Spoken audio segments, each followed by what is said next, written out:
Voilà, frères et sœurs, soyez les bienvenus pour ce message. Nous allons étudier la deuxième église dont il est question dans le livre de l'Apocalypse, à savoir l'église de Smyrne, après avoir essayé en tout cas d'étudier les principes profonds et spirituels que nous livrerait la semaine dernière l'église d'Éphèse. Entre le Shabbat dernier, où nous avons étudié les principes spirituels à mettre en lumière, pas tous, mais ceux que Dieu m'a montré de mettre en lumière de l'église d'Éphèse, et l'église de Smyrne que nous allons étudier aujourd'hui, il y a eu deux messages, et j'espère que vous les avez écoutés. J'aimerais d'abord et avant tout vous signaler, ce n'est pas une petite chose, mais j'ai lu un extrait d'un livre que j'ai lu il y a très très longtemps. Ça s'appelle, c'est un extrait des frères Karamazov de Dostoïevski. Oui, vous n'allez pas trop vite avant de dire, écoute, qu'est-ce que ça vient faire avec la Bible? Eh bien, Dostoïevski était un écrivain et un homme tourmenté d'une façon incroyable et qui a exploré pour essayer de comprendre ce qu'est le bien et le mal finalement, les aspects extraordinaires auxquels l'âme humaine créée à l'image de Dieu peut adhérer et les aspects les plus noirs de l'âme humaine.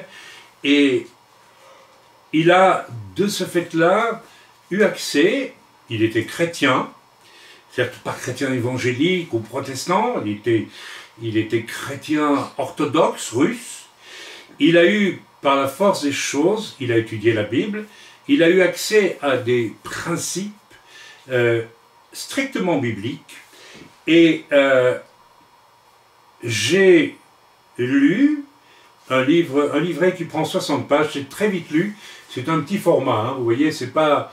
Donc ça se lit très très vite, mon épouse est en train de le lire aujourd'hui, et ça s'intitule « La légende du grand inquisiteur ». Alors, tout de suite, je peux vous le dire, il y a la venue de l'Antéchrist qui est signalée comme une quasi-fatalité dans cette partie de ce grand roman de Dostoïevski, et l'extrait, donc, vous le trouvez dans ce livre, je parle de l'extrait, ça s'appelle La révolte d'Ivan Karamazov, c'est un des frères Karamazov, et je vous dis que ce livre, vous pouvez le trouver chez Desclés de Brouwer, c'est une maison d'édition, à mon avis, belge, du fait que le nom de Brouwer est un nom flamand, et vous cliquez sur Internet le nom de Fedor, c'est le prénom de Dostoïevski, et puis Fedor Dostoïevski, la légende du grand inquisiteur, présentation de Michel del Castillo. Je vous invite à le lire. Je vous lis juste rapidement un petit résumé. Guerre, totalitarisme, intégrisme. Donc, cette parabole, la parabole intitulée La légende du grand inquisiteur, qui nous annonce l'Antéchrist tout simplement, et plus que cela, il nous annonce aussi l'Église qui va persécuter l'Église vivante, c'est-à-dire l'Église que je mets en lumière depuis plusieurs messages comme étant opposée, donc l'Église qui est soumise, qui est en relation avec le royaume des cieux et au surnaturel illimité de Dieu, par opposition à l'Église construite à main d'homme, que j'appelle la boîte fermée du monde religieux. Il y a donc la boîte ouverte sur la toute-puissance de Dieu, et il y a la boîte fermée, et donc il y a une Église vivante, des œuvres vives de l'Esprit dans notre existence, qui va nous conduire à tous égards, ou c'est la boîte fermée du religieux qui nous mène à la mort spirituelle. Ok, donc je vois des têtes qui s'inclinent comme pour dire oui, donc je pense que vous avez compris peut-être les deux messages que je viens encore de donner durant la semaine écoulée et que je vous... Voilà. Alors, je vous relis le petit résumé du livre. Guerre, nous sommes dans un temps de guerre. Totalitarisme, nous sommes dans un temps de réveil effrayant des totalitarismes. Poutine, Kim Jong-un en Corée du Nord, les ayatollahs en Iran, qu'est-ce que c'est d'autre encore, les Erdogan en Turquie, tous ces gens qui ramènent contre ce qu'on appelle les démocraties aujourd'hui, le totalitarisme, c'est-à-dire des sociétés dirigées par un seul homme en fait, et qui le contrôle. Alors ça va de pair avec les intégrismes. Aujourd'hui nous avons une déferlante d'intégrisme. Je n'ai pas besoin de vous parler de l'intégrisme musulman qui est là, et il y en a d'autres aussi. Cette parabole n'a pas fini de hanter la conscience moderne par sa force et son actualité. Il parle du livre ici. Hein. Comme le souligne Michel Del Castillo, c'est le monsieur qui fait l'introduction. Je vous suggère, quand vous acheterez le livre, qui coûte 5,90 €, d'aller directement lire la révolte d'Ivan Karamazov et passez-vous de l'introduction, parce que souvent les introductions répètent ce que le livre dit, mais avec un point de vue qui, à mon avis, est inutile. Mais enfin voilà. Mais Michel Del Castillo, le commentateur de l'ouvrage, dans sa présentation, ne montre rien d'autre qu'un pari désespéré. Alors, il dit que le livre de Le Grand Inquisiteur ne montre rien d'autre qu'un pari désespéré, proprement insensé, contre l'absurdité du monde, contre le mal, contre le réalisme froid des églises, contre la tiédeur et le conformisme. Vous voyez qu'avec ce livre, nous sommes en phase avec le message que je m'évertue à relâcher depuis des semaines maintenant. Il est question le réalisme froid des églises, les boîtes religieuses fermées, sans véritable présence du royaume des cieux, n'est-ce pas? Ni qui sont tièdes et qui vont être conformistes et qui vont demander que tous ceux qui marchent selon l'esprit se rangent sous leur bannière conformiste. C'est terrifiant. Donc voilà, vous pouvez l'acheter, c'est quelques euros, et vous aurez une surprise aussi, parce que vous verrez qu'il y a sur la couverture quelque chose d'étonnant, je vous montre. Vous voyez ce personnage tout en noir, là, ici, n'est-ce pas? Et c'est très prenant. Et quand j'ai vu cela, le Seigneur m'a rappelé, voilà ce que tu as vu. Quand avant que le Covid n'apparaisse dans une vision, tu as vu, alors qu'un soir tu étais très mal et tu as prié, tu as vu que juste avant l'apparition du Covid, se levait un ange noir dont tu ne voyais ni la figure, ni les membres, ni rien, qui s'élevait sur toute la surface de l'humanité et qui représente le départ, pour moi, de l'Apocalypse et de la préparation pour la venue de l'Antichrist. Voilà, donc je crois que ce livre m'a été mis dans les mains par l'Esprit de Dieu. Je vous recommande de le lire, ce ne sont que 60 pages, et vous verrez que M. Dostoïevski, il savait de quoi il parlait aussi quand il parle d'Antéchrist et de choses comme cela. Nous allons louer le Seigneur maintenant avec ou sans votre permission. Alléluia, Dieu, je te loue car tu m'as répondu et tu m'as envoyé ton salut. Je suis désolé, mais ce chant-là, je ne le connais pas. Alors, peux-tu passer au suivant, s'il te plaît, mon frère? Vous avez pris l'habitude de lancer des chants sans prévenir, et puis maintenant, voilà. Alors, vous le connaissez peut-être dans un groupe, mais sachez, vérifiez que tout le monde les connaît, ces chants. Par contre, le suivant, El Gibor ve El Elyon, Dieu puissant, Dieu élevé, toi seul tu es Seigneur, toi seul tu es saint, toi le roi de rois. Seigneur, Shem Yeshua Mashiach, au nom de Jésus, ton fils bien-aimé, je prends maintenant autorité sur toute la puissance d'incrédulité que le diable veut répandre contre ce message, pour inviter certains à ne plus vouloir avoir une vie chrétienne ou juive messianique, dirigée par le royaume des cieux, mais en conformité avec des agencements humains, qui ont toutes les apparences, mais qui amènent la mort, ou plutôt la non-vie de ta présence. Seigneur, dans ces temps où nous entrons en Apocalypse, nous avons besoin de ta présence. Nous avons besoin que tu sois parmi nous, libre d'agir comme tu le veux, pour chasser les démons, pour guérir les malades, et pour bien d'autres choses, encore bien plus fortes et plus puissantes que celles-là. Et il y en a peu sur cette terre aujourd'hui qui relèvent le gant. Mais tu veux que tous tes enfants puissent relever le gant et marcher comme des disciples du royaume des cieux et non plus du royaume des hommes religieux, en leur boutique fermée, stérile, qui mène à la mort, au vide, au néant. Seigneur, combien de fois suis-je passé devant des églises, en France, en Suisse, qui étaient vides et mortes. Et tu m'as rappelé que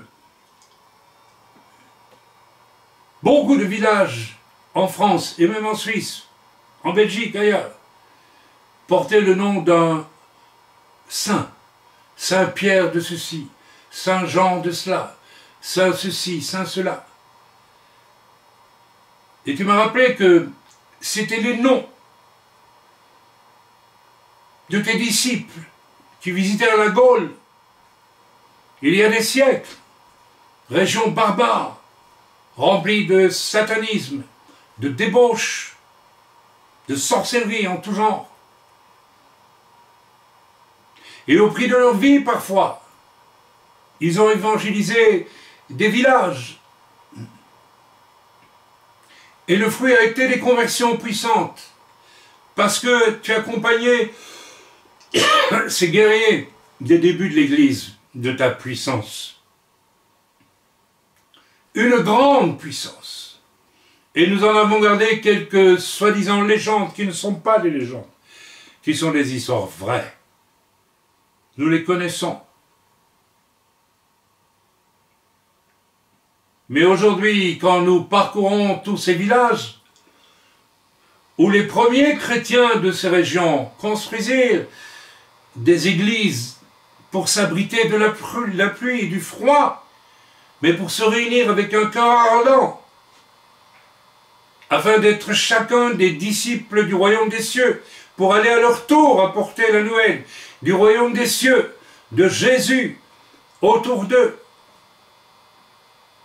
Mais aujourd'hui, quand nous parcourons ces villages, toutes ces églises sont vides, parce que l'esprit de l'église boîte fermée, avec ses rituels de tradition et autres, ont pris la place de ton esprit. Et aujourd'hui, tu nous fais la grâce, Père, dans ce temps, de restaurer dans chacune de nos vies le bon choix, le royaume des cieux, en action dans nos vies. Et je peux dire que j'en suis un témoin. Avec d'autres. Ou bien de nous conformer au royaume religieux des humains avec la tiédeur, le conformisme, la lâcheté, le compromis. Nous choisissons la vie avec toi, ou la mort, avec quelque chose qui ressemble à l'Église, mais qui n'est pas l'Église. El Gibor ve'el Elyon levatra ata Adon levatra ata Kadosh melech hamlachim El Gibor ve'el Elyon levatra ata Adon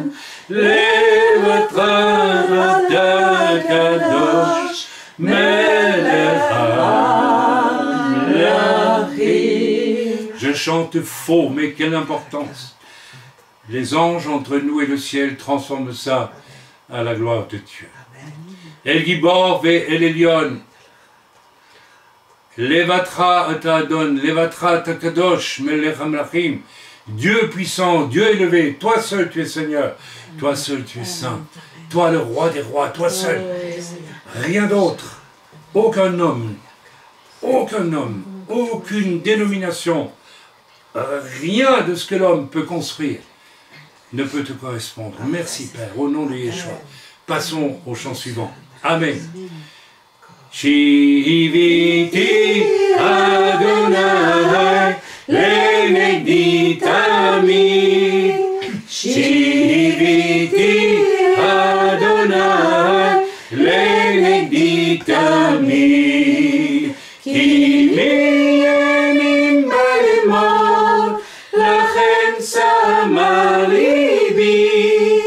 Vayagel kvodi Vayagel kvodi Vayagel kvodi Vayagel kvodi. Je fixe constamment mes yeux sur le Seigneur dans le royaume des cieux.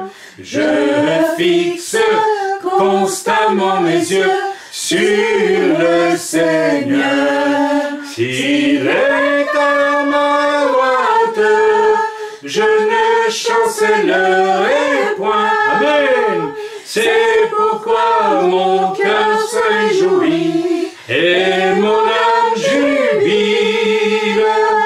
C'est pourquoi mon cœur se réjouit et mon âme jubile. Shiviti Adonai Lenegditami. Shiviti Adonai Lenegditami. Imeyemim balemot Lachem samalibi. Vayagel kvodi Vayagel kvodi Vayagel kvodi Vayagel kvodi. Alléluia. Vivant, vivant, Amen. Mon sauveur est vivant, oui, vivant pour toujours. Il a dans son amour versé en moi sa vie sans retour, car Yeshua est vivant. Chante Alléluia, chante Alléluia, car mon sauveur est vivant. Alléluia, chante Alléluia, chante Alléluia, car mon sauveur est vivant. Nous ouvrons maintenant un espace pour la louange spontanée. On va voir si, malgré l'oppression spirituelle que nous sentons, il est fort. Alléluia, des voix vont s'élever pour louer l'Éternel. Amen. Oh Seigneur, oui, mon cœur se réjouit en toi, Seigneur. Allez, à plusieurs, c'est pas grave, allez-y, soyez pas timides. Réjouis en toi parce que tu fais des choses magnifiques. Merci, Seigneur. Merci parce que ce moment nous sommes de la trompette, Seigneur, pour nous réveiller, les avoir. Sortez, Amen, alléluia, gloire à toi. Venez à moi, merci, Merci, Seigneur. Père, Tu merci. touches nos cœurs, tu secours, Seigneur. Tu veux des âmes, tu veux des hommes pour toi, tu veux des mèches pour toi, tu veux des âmes pour ta voix, tu veux que ton feu se répande, Seigneur. Merci pour ce que tu nous as Gloire à fait. Dieu. Frères et sœurs, je l'ai à cœur. Alors, quelqu'un a-t-il un témoignage de la gloire de Dieu dans sa vie? Quelque chose de puissant que Dieu vient de faire dans sa vie, ou a fait il y a peu de temps. S'il vous plaît, ne soyez pas... ne mettez pas dans une petite boîte à part les choses miraculeuses qui viennent du royaume des cieux dans votre vie. Et n'ayez pas peur de témoigner. Alors Albert, il veut témoigner à haute et intelligible voix. Intelligible, oui, mais à haute en tout cas. Vas-y Albert, nous t'écoutons. Oui? Vous m'entendez? Oui, oui. On t'entend. Merci Seigneur. Oui, le Seigneur nous a révélé la prière de Saint-Esprit. On a reçu la prière de bénédiction des Pères. Donc vous avez reçu tu expliques que vous avez reçu la bénédiction des pères qui est à travers cela. Je te reprends parce que je doute que l'on t'entende suffisamment. Mais vas-y, tu parles de loin. Hein. Oui, le Seigneur en fait, on a réalisé la puissance et l'amour du Père éternel. Et à travers cette bénédiction, dans nos cœurs, le Seigneur s'est révélé comme un Père éternel. Le Père éternel qu'on n'a pas eu et qui nous aime d'un amour éternel. Et ce matin, c'est monté dans notre cœur, Colossiens chapitre 1, verset 13, rendez grâce à Dieu le Père, qui nous a rendus capables d'avoir part à l'héritage des saints dans la lumière, qui nous a délivrés de la puissance des ténèbres et nous a transportés dans le royaume du Fils de son amour. Amen. C'est un transport dans l'amour de Yeshua Mashiach, qui est devenu réel dans notre cœur et qui nous a transportés. Et c'est plus qu'une bénédiction, c'est un changement d'état. Et c'est tellement puissant que nos cœurs sont remplis de cet amour et ça nous a poussé encore plus, non seulement à nous approcher de lui, mais à lui donner toute notre vie, sans condition, sans penser à rien d'autre qu'à le servir et à l'aimer de tout notre cœur. Amen. Alors voilà, donc ça c'est une démonstration du royaume des cieux en marche. Voilà, notre frère et notre sœur sont venus avec vraiment des souffrances, des douleurs, des difficultés, des manques. Et puis Dieu a conduit. Alors moi je suis juste un instrument, donc, je ne suis pas rien de plus que cela. Mais je suis branché sur le royaume des cieux. Je n'ai pas honte de le dire parce que c'est normal de l'être. Et donc le Seigneur m'a mis à cœur de donner ce qu'on appelle la bénédiction des pères. Et voilà qui témoigne que ça a bouleversé complètement leur façon d'être sur la terre, avec une plus grande autorité et une grande disponibilité. Ils ont capté cet amour du Père à travers cette... Et ça les fortifie. C'est pas juste quelque chose de moral, c'est beaucoup plus profond, c'est jusque dans quelque chose de physique. Je crois que je n'exagère pas en disant cela. C'est ce que vous ressentez carrément, une transformation quasiment physique.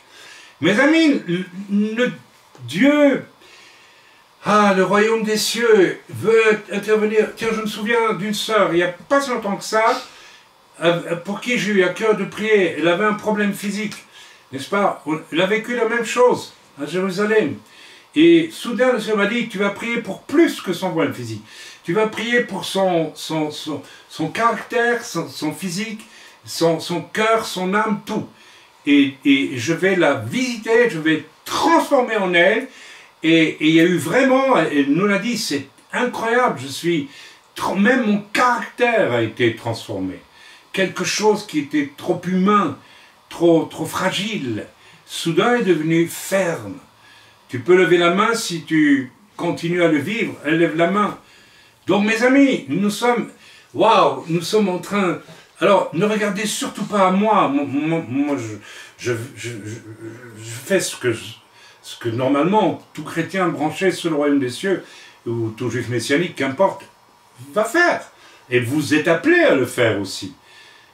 Vous n'êtes pas seulement appelés à bénéficier du royaume des cieux. Maintenant, vous allez devenir les outils dans le royaume des cieux. Albert et son épouse, qui sont venus du fin fond du monde, en avion juste pour recevoir cette bénédiction des pères ici, finalement, eh bien, sont repartis transformés. Mais transformés pourquoi? Pas pour se dire, ça y est, je suis transformé, on est bien. Maintenant, ils vont aussi devenir je le dis entre guillemets, des fous de Dieu pour aller et transmettre autour d'eux la puissance du royaume des cieux vers les gens. Ils vont commencer à laisser l'Esprit de Dieu les faire aller d'une façon qu'ils ne concevaient même pas comme existante, juste avant qu'ils aient cette bénédiction. Donc, le royaume des cieux vient à votre rencontre. Ne soyez pas juste en train de profiter. Songez que vous devez aussi marcher à votre tour dans ces dimensions du royaume des cieux. Voilà, j'avais à cœur que l'on loue. On va encore louer le Seigneur avec un chant, si vous voulez bien. Merci Arnaud. Shimcha Kadosh, O El Elyon, Atagibor, Osaf Shalom. Simcha Kadosh. O El Elyon, Ata Gibor, Osa Shalom, Becha Eftah, Adonai, Ki Leolam, Shimcha Echad, O Adonai, Malki Mashiach, O El Elyon, Lecha Hashira, Osa Shalom, Becha Batarti, Kol Hayom, Lecha Kiviti, Kol Hayom, Lecha Kiviti. Ton nom est saint, ô Dieu très haut. Tu es puissant, prince de paix. Sar Shalom, prince de paix. Et toi, Seigneur, en toi, Seigneur, je me confie, car pour toujours, c'est pas trop mal comme traduction. Ton nom est un. Adonai, mon roi Mashiach, ô Dieu très haut, je te chanterai, ô prince de paix. J'ai confiance en toi. Chaque jour, j'espère en toi. Seigneur, ma foi est comme une encre jetée dans le royaume des cieux et qui me relie à toi. Et je m'attends à ce que tout ce qui vient du royaume des cieux, chaque jour, à chaque instant dans ma vie, malgré toute l'ombre, les tumultes, les combats que le diable mène pour m'en dissuader, pour assombrir mes jours, pour les rendre difficiles. Seigneur, tu es mort et ressuscité, et ta résurrection, elle annonce la victoire totale et finale contre toutes les manœuvres de Satan, et spécialement en ce temps d'Apocalypse et d'apostasie de l'Église. Merci Père, au nom de Yeshua. Nous allons aller dans la parole de Dieu maintenant, si vous voulez bien. Merci frères et sœurs. Nous allons donc étudier ensemble les quelques chapitres, les quelques versets, pardon, du 8 au verset 11, donc il n'y en a pas beaucoup, mais quel trésor, quelle richesse, donc qui concerne dans le livre de l'Apocalypse, au chapitre, toujours au chapitre 2, au verset 8, l'église de Smyrne. Ok? Donc nous lisons d'emblée, écrit à l'ange de l'église de Smyrne. On va s'arrêter dans quelques instants sur le fait que à chaque église, Dieu s'adresse différemment. Et nous avons vu que pour l'église de Laodicée, écrit à l'ange de l'église d'Éphèse, la semaine dernière, voici ce que dit celui qui tient les 7 étoiles dans sa main droite, celui qui marche au milieu des 7 chandeliers d'or. Là, Jésus se présente parce qu'il s'agit de Jésus qui dit à Jean, écrit à l'ange de l'église de Smyrne, voici ce que dit le premier et le dernier, celui qui était mort, qui est revenu à la vie. Ici, Yeshua se présente différemment. Et nous allons voir qu'à chaque église, Yeshua se présente différemment. Et ça a une signification. Et nous allons voir aussi qu'à la fin de chaque lettre d'église, il y a une finale à celui qui vaincra. Et Dieu dit chaque fois une chose différente au vainqueur. À la fin de l'étude des 7 églises, nous allons analyser les 7 introductions et les 7 finales. Je crois que nous allons y trouver aussi une sursignification spirituelle très particulière. Donc vous voyez que tout ce qui est dit par Yeshua, c'est Yeshua qui commande ce livre de l'Apocalypse par son esprit, par l'Esprit Saint, bien sûr, eh bien, rien n'est inutile. Tout est porteur d'un sens extrêmement profond, puissant, et que nous devons pouvoir, et c'est pourquoi à la fin du livre de l'Apocalypse, il est dit à celui qui retirera, ne serait-ce que, voilà, je le déclare à quiconque entend les paroles de la prophétie de ce livre, donc le livre de l'Apocalypse, si quelqu'un y ajoute quelque chose, Dieu le frappera des fléaux décrits dans ce livre. Ah, attention. Attention, il ne faut rien ajouter. Donc tout ce qu'on commente, ça doit être inspiré par Dieu. Parce qu'autrement, voilà, si je me trompe, si par orgueil, ou si par je ne sais quel... voilà, j'ajoute une explication qui n'est pas justifiée par l'Écriture. Bah, le Seigneur me dit que Dieu me frappera des fléaux décrits dans ce livre. Alors, c'est costaud quand même. Hein. Alors, il faut voir ce que signifie ajouter. Je crois qu'il y a eu beaucoup de commentaires sortis des boîtes fermées et qui ont empêché de voir ce que la boîte ouverte. Vous savez maintenant ce que veut dire boîte fermée et boîte ouverte. Vous avez compris. Je vais pas, quand je parlais de boîte ouverte ou boîte fermée, vous savez de quoi je parle. Oui. C'est la boîte ouverte qui nous donne accès à la signification de ce qui est dans ce livre.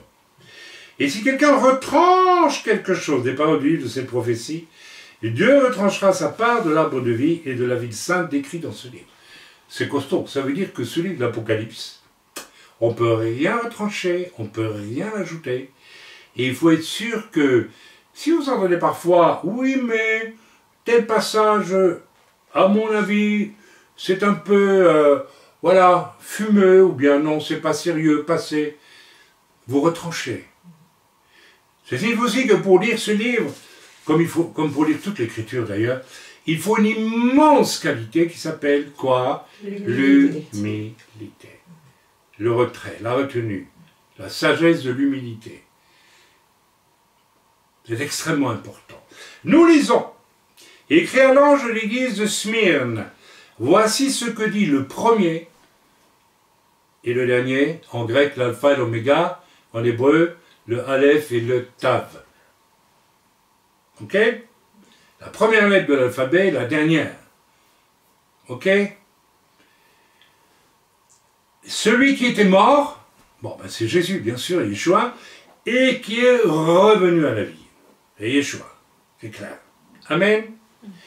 Bien, première chose, le premier et le dernier, ce qui signifie que tout vient de lui et tout finira par lui. Déjà là, c'est la définition de ce qu'est vivre avec la boîte ouverte. C'est-à-dire, tout doit venir de lui. Et le royaume des cieux, c'est Jésus. C'est Yeshua. Il est Dieu. Donc, si je ne vis pas en mode boîte ouverte, avec le royaume des cieux, je me mets en défaut par rapport à l'Écriture, par rapport à Jésus lui-même, puisque tout vient de lui et tout finira avec lui et par lui et en lui.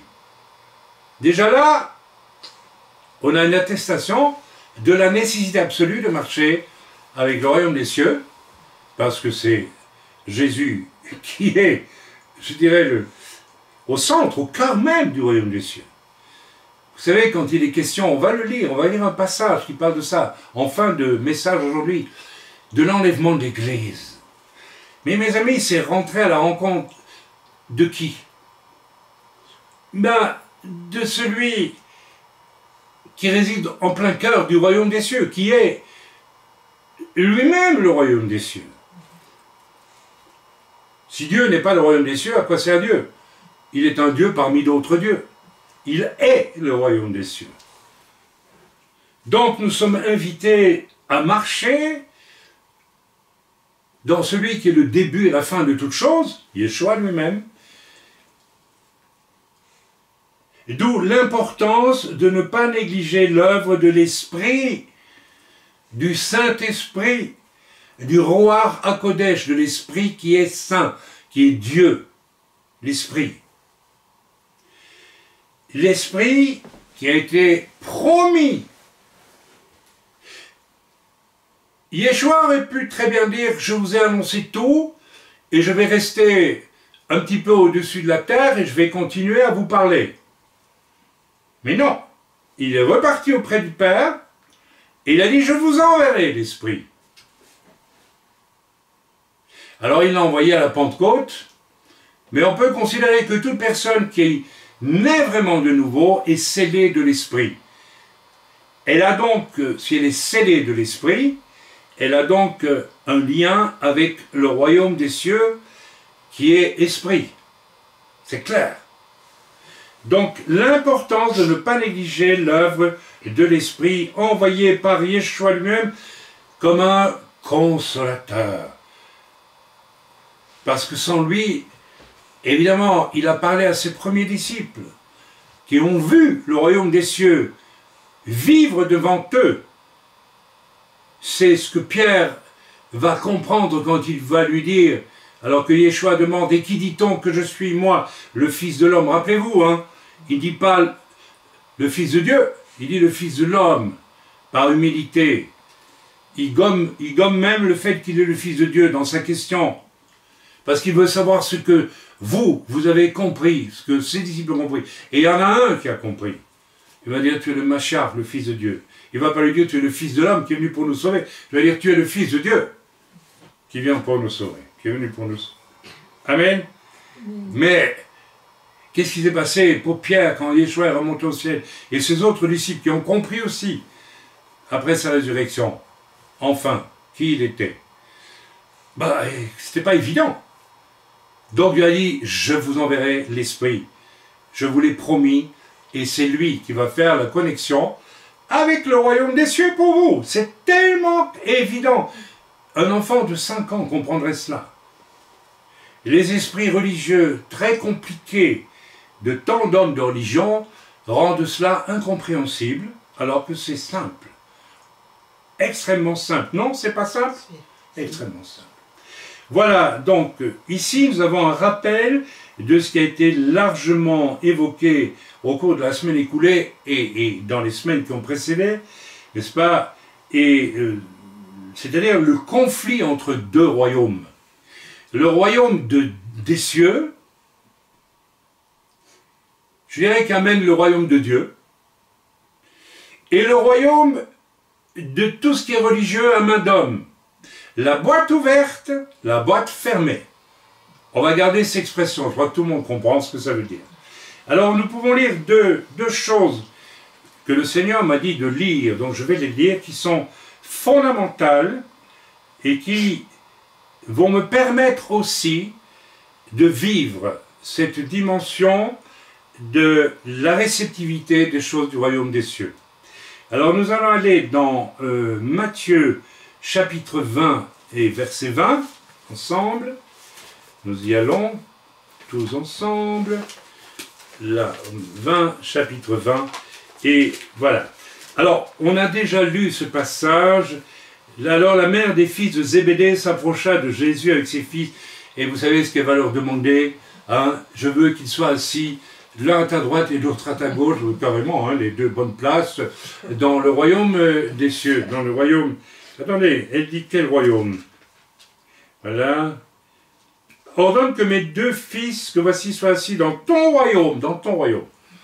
Donc c'est dans la Jérusalem céleste au final. N'est-ce pas? L'un à ta droite et l'autre à ta gauche. Pas de place pour les autres. Hein. Alors les autres ont très mal réagi parce qu'eux aussi. Je disais mais ça peut être nous aussi. Donc tout ça est plein d'ambitions humaines, charnelles, que vous allez retrouver, mais si vous voulez bien regarder avec un peu de... avec un cœur d'enfant, un cœur humble, vous allez découvrir ça à tous les tournants dans l'Église. J'ai participé à des rencontres, je le dis, hein, parce que on attribue tout ça généralement à l'Église catholique qui a nommé un pape, des évêques, des archevêques, tous des gens qui ont une autorité finalement humaine, très souvent, et parfois, peut-être, une autorité spirituelle aussi, à les savoir. Nous ne voulons pas préjuger de ce que sont les autres, à 100%, nous ne savons pas, Dieu seul sait. Mais enfin, d'une manière générale, nous savons. Mais dans nos milieux protestants, vous savez, je vais être désagréable pour beaucoup d'amis protestants que j'ai côtoyés, votre sentiment hautain à l'égard des pauvres petits évangéliques vous désigne déjà comme des êtres extrêmement orgueilleux qui êtes fiers simplement de votre héritage, comme ça, religieux, alors qu'en fait, quand on va visiter dans vos milieux, on découvre parfois, je dois le dire, des églises mortes. Il y a tout le décorum, il y a toutes les apparences, il y a tout le rituel, mais il n'y a plus rien d'autre, il n'y a rien d'autre, il n'y a plus de vie, il n'y a plus de vie de l'esprit.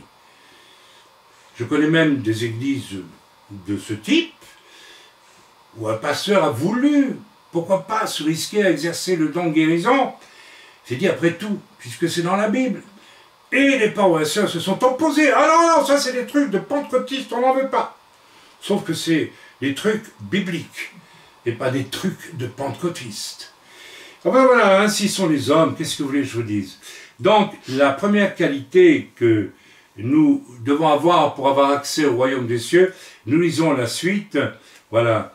Les 10, alors, Jésus les appela, venez à moi les amis, je crois que vous n'avez encore rien compris, vous savez que les chefs des nations les tyrannisent.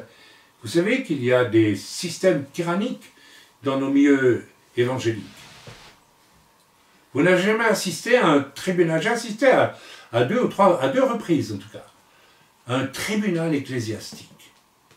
D'individus qui, avec une arrogance incroyable, décident de juger quelqu'un selon des critères purement humains, tout en se réclamant d'une autorité qu'ils auraient en tant que pasteur, etc. J'ai vu cela.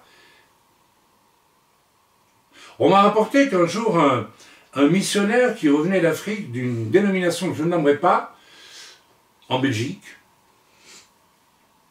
et cet homme avait été en première ligne de l'évangélisation dans des villages africains, avec tout ce que ça implique de paganisme, de sorcellerie, etc., de problèmes en tout genre, y compris de débauche, parce que là où il n'y a pas le Seigneur, il y a la débauche, il n'y a pas qu'en Afrique, c'est partout.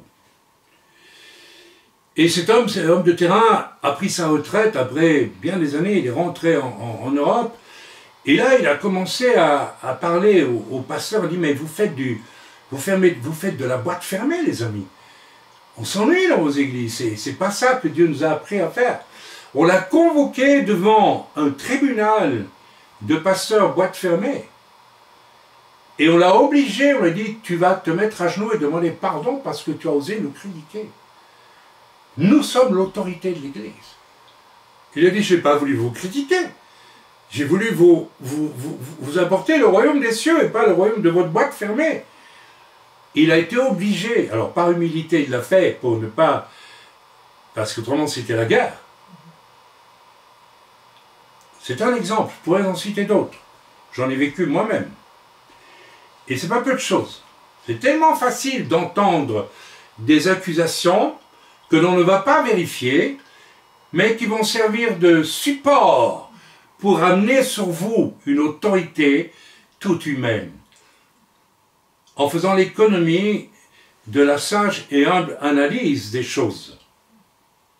C'est très fort ce que les mieux boîtes fermées sont capables de faire pour imposer leur autorité. Amen, donc l'humilité. Donc Jésus dit, il n'en sera pas de même au milieu de vous, mais quiconque veut être grand parmi vous, qu'il soit votre serviteur, votre boy, votre serviteur.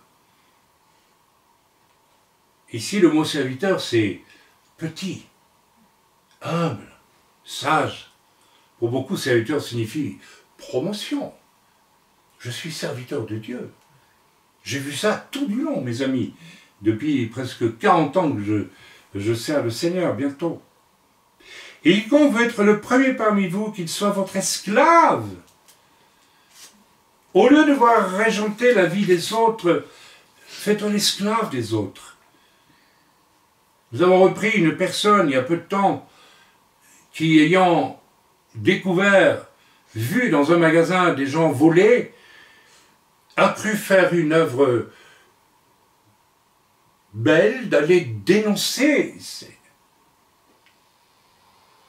Mais j'ai repris cette œuvre en disant, mais tu te rends compte de ce que tu as fait? Ça ne te regarde pas? Parce qu'il y avait une certaine fierté à l'avoir fait. Tu juges les autres? Et toi, tu mets-le à la paille. Ces pauvres gens, bien sûr que voler, c'est très mal. Mais qu'est-ce que tu connais de leur vie? Tu as tout ce qu'il faut. Tu as ta maison, tu as ta ici, tu as du confort, tu as tout. Tu as tout ce que tu veux. Elle aurait dû se faire l'esclave de ces gens-là. Prier pour ces gens-là. Peut-être aller trouver à la sortie et dire, je vous ai vu voler, mais vous savez, je ne vais pas vous dénoncer. Mais dites-moi pourquoi vous volez. Ben, on n'a plus rien à manger, madame. Eh bien, tenez, voilà 100 €. Allez vous nourrir. Peut-être même aller payer ce que vous avez volé. Ou si vous voulez, moi, je vais le payer à votre place. Et vous, attendez-moi, on va vous parler de quelque chose, de celui qui peut faire de vous, comme un certain Matthieu Lévy, qui était un voleur, faire de vous un saint. Qui vous dit que ces gens n'allaient pas l'écouter? Mais non, non, non. Se faire esclave de l'autre, c'est vraiment essayer de l'amener au salut sans le juger. C'est l'Esprit de Dieu qui va convaincre de péché. Ce n'est pas vous qui pouvez convaincre de péché. Qui êtes-vous pour convaincre de péché? Qui suis-je, moi, pour convaincre quelqu'un de péché? Si l'Esprit de Dieu ne le fait pas, je suis un arrogant absolument stérile. Voilà, ok? C'est ainsi que le Fils de l'homme est venu, non pour être servi, mais pour servir et donner sa vie, comme pour la rançon de beaucoup.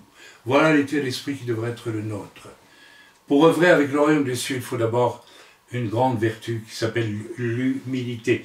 Et l'humilité signifie que pour être humble, il faut un cœur d'enfant qui interdit l'univers de la boîte fermée du religieux mort, qui lui juge les autres. L'Inquisition, ah oui, l'Inquisition. L'Inquisition catholique, qui s'est dit on peut aller jusqu'à torturer des gens pour qu'ils avouent qu'ils sont protestants, ou etc., qu'ils ne sont plus catholiques.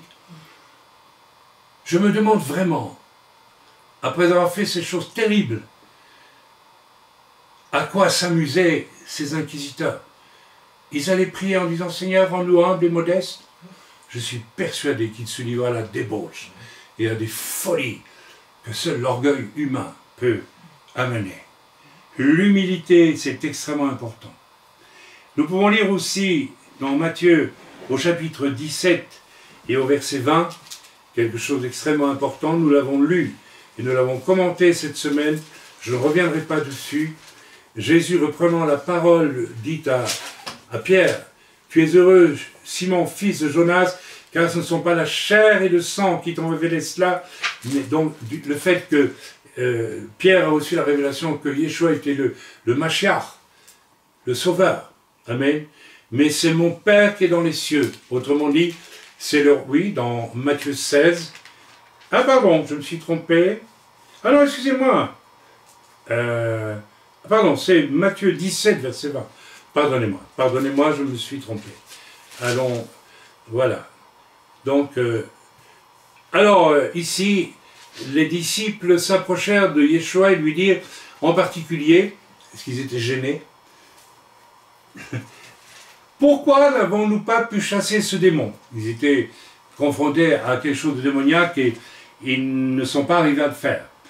Et Yeshua va leur répondre, c'est à cause de votre incrédulité, leur dit Jésus.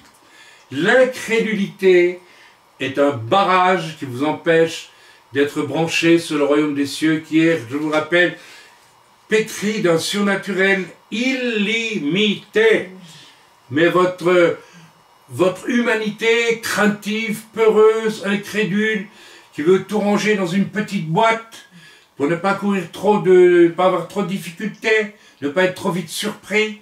L'Esprit de Dieu nous surprend tous les jours quand on est avec l'Esprit de Dieu. Tous les jours. Amen. Et Yeshua, grâce à cause de votre incrédulité, vous n'êtes pas capable de vous laisser surprendre par l'Esprit de Dieu. Je vous le dis en vérité, si vous aviez de la foi comme un grain de sénévé, c'est un grain de moutarde, c'est tout petit, n'est-ce pas? Vous diriez, non pas à ce démon de partir, vous diriez à cette montagne-là en face de vous, eh bien, transporte-toi d'ici, et là, il se transporterait, rien ne vous serait impossible, y compris chasser certains démons costauds. Mais cette sorte de démon ne sort que par la prière et par le jeûne, mais aussi par la foi. Amen. Pourquoi est-ce que Jésus parle d'une montagne? Vous savez, la foi comme un grain de s'élever. Vous avez déjà essayé, il y a une montagne en face, je la vois d'ici, par la fenêtre. Je me rends bien compte que ce serait... C'est une pure provocation de Yeshua. C'est sûr qu'on ne va pas s'exercer à transporter des montagnes et les jeter dans la mer. Mais c'est une provocation pour nous dire, si vous avez de la foi comme un grain de s'élever, il n'y aurait aucune limite à ce que Dieu vous permettra de vivre avec lui. Oh, il n'y a aucune limite. Déjà là, on se sépare en deux groupes. Il y a ceux qui disent, mais ça, c'est pas possible. Et puis il y a l'Esprit de Dieu qui dit, oui, c'est possible. Et c'est ce que Jésus leur dit. Choisissez maintenant. Ou vous avez la foi dans l'impossible, ou vous n'avez pas la foi dans l'impossible. Vous devez choisir. C'est pour ça que je vous donne un exemple qui est une provocation. Je vous provoque à la foi. Alors ça, vous pouvez dire, oui, mais non, c'est pas possible, on peut pas le faire. Et puis ça n'a pas de sens. Et puis si on commence à bouger toutes les montagnes, on va aller où là? La mer va en être pleine. Mais c'est presque absurde. C'est une provocation. Le Seigneur nous provoque. Lui ici, il est tellement peut-être lassé, le Seigneur, de devoir essayer de secouer le cocotier de leur incrédulité qu'il prend. Donc voilà, la deuxième chose qui nous permet de vivre avec le royaume des cieux, n'est-ce pas? Rappelle, le Seigneur a dit, je vous enverrai l'Esprit, afin que vous soyez branchés sur le royaume des cieux, et que vous viviez en boîte ouverte et non pas en boîte fermée, c'est la foi. D'accord? Tout ce qui est incrédulité doit disparaître. Nous continuons ensemble, si vous le permettez, et nous continuons la lecture dans la lettre dans l'Apocalypse, la lettre, voilà, Smyrne, l'écrite, non, je suis, voilà, j'y arrive, je reviens. Voici, donc, je connais, oui, voici celui qui dit, voici ce que dit le premier et le dernier, celui qui était mort et qui est revenu à la vie. Ici, il y a simplement l'affirmation de Yeshua, je suis maître sur la mort. Il n'y a pas plus démonstration du royaume des cieux que ça. La mort, c'est un fait terrestre. Dans le royaume des cieux, ça n'existe pas. Quand Dieu a créé l'homme au départ, il n'y avait pas la mort. Parce que la création, au départ, était un pur fruit du royaume des cieux, de la volonté pure de Dieu pour l'homme. Et la mort est un fait terrestre. Jésus a vaincu la mort, il s'est soumis lui-même volontairement à la mort, mais pour aller prêcher dans les lieux inférieurs, nous dit l'Écriture, et annoncer la bonne nouvelle à David, à Moïse, à toute une équipe d'individus qui attendaient depuis, dans les lieux inférieurs. Amen. Mais il démontre par là sa suprématie sur la mort et le fait qu'il est venu vraiment, lui, du royaume des cieux. C'est une affirmation totale du surnaturel vainqueur. D'accord? Pas un surnaturel à petite dose de temps en temps. Dans les mouvements où le surnaturel de Dieu est intervenu dans l'histoire de l'Église, il y a eu aussi des mouvements où on a mêlé de la boîte fermée à des moments de boîte ouverte. Vous me suivez, vous ne me suivez pas? Oui. Mais ce que Dieu veut, c'est la boîte ouverte tout le temps. Nous allons finir cette prédication sur Smyrne par un mot de Smith Wigglesworth, que je vous lirai à la fin, et qui résume tout, absolument tout le message. Vous allez me dire, mais alors tu pourrais nous le dire tout de suite. Non, vous allez suivre le message jusqu'au bout. Ok, et, n'est-ce pas, c'est, alors, intéressant, je fais une parenthèse ici, j'en ai parlé au début, c'est que chaque fois que Yeshua s'adresse à une église, il s'adresse de façon différente. Et il est donc porteur d'un message pour l'identité de cette église. Si vous retournez à l'ange de l'église d'Éphèse, voici, donc Yeshua se présente et il dit, voici ce que dit celui qui tient les 7 étoiles dans sa main droite celui qui marche au milieu des 7 chandeliers d'or. Si nous voulons essayer de tirer un ou deux mots de ce qui est dit là, les chandeliers d'or, c'est la déclaration « ceci est une église ». Donc il y a là l'autorité de Yeshua qui déclare « ceci est une église ». Et ensuite, il parle des 7 étoiles, et nous avons vu que les étoiles dans la main de Jésus, n'est-ce pas, sont les représentants des autorités de ces églises, choisies par Dieu et non pas choisies par les boîtes fermées de l'homme.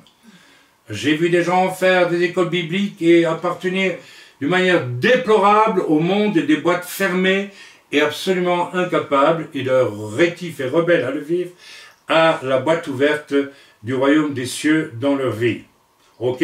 Donc ici, les 7 chandeliers et c'est Jésus qui pose le chandelier, ça nous parle de l'autorité du Seigneur. Et nous allons voir que, n'est-ce pas, c'est quelque chose qui concerne la première église, c'est des débuts de l'ère chrétienne.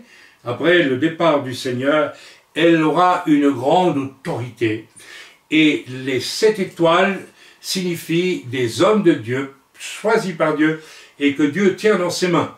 Mais Dieu peut retirer le chandelier, il a l'autorité, et Dieu peut, n'est-ce pas, retourner sa main et faire qu'une étoile n'est plus une étoile. Et en tout cas, une étoile qui n'est pas choisie de Dieu ne peut pas monter dans la main de Jésus. On peut donc servir le Seigneur en apparence et ne pas servir Jésus. Wow, ça va loin, n'est-ce pas? Mais je crois que c'est juste. Voilà. Donc, ici à Smyrne, il va être question d'une autre salutation. Voici ce que dit le premier et le dernier, celui qui était mort et qui est revenu à la vie. Ça parle de souffrance et de victoire. Ça parle d'autre chose. D'accord? On peut dire que pour la première église, il est question d'autorité et de sagesse, parce que les étoiles dans la main de Jésus sont censées avoir une sagesse spirituelle complète pour gérer l'église.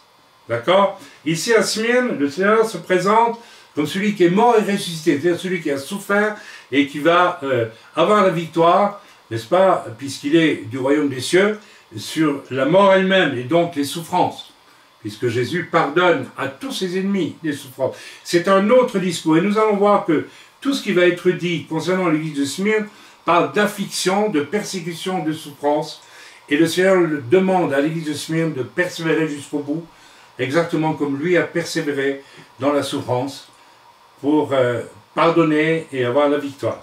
Donc il y a quelque chose de très différent pour la première église et pour la deuxième, et vous verrez qu'à chaque église, Jésus va se présenter comme s'il voulait se présenter en identification avec ce que l'église doit vivre.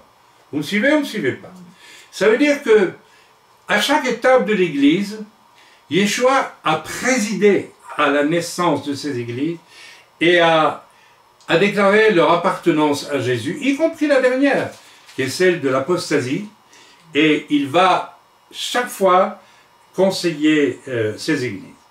Voilà, donc, en se présentant à l'église, chaque fois, eh bien, le Seigneur fait quelque chose d'étonnant, et j'espère que je vais pouvoir faire comprendre la profondeur de la chose.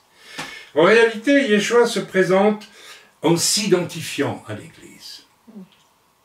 Il sait ce qui va arriver à l'Église et il se met en quelque sorte au diapason de ce que l'Église va vivre. Et ceci est absolument capital. J'aimerais que vous le compreniez. Ça fait partie aussi du royaume des cieux qui vient à notre rencontre.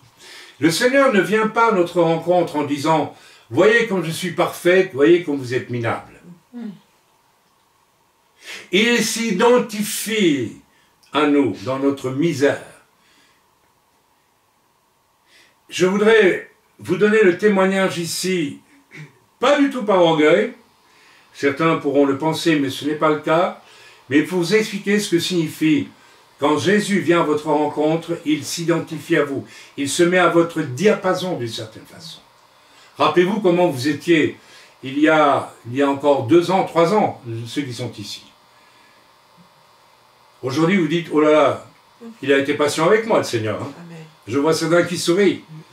Ça veut dire que Jésus est venu à votre rencontre, il s'est mis à votre niveau. Dans votre caractère qui n'était pas bon, dans votre orgueil, il s'est mis. Le Dieu qui pardonne éternellement était là. Je me souviens d'une expérience que j'ai vécue, j'ai déjà raconté, un jour absolument désespéré, dans des souffrances énormes.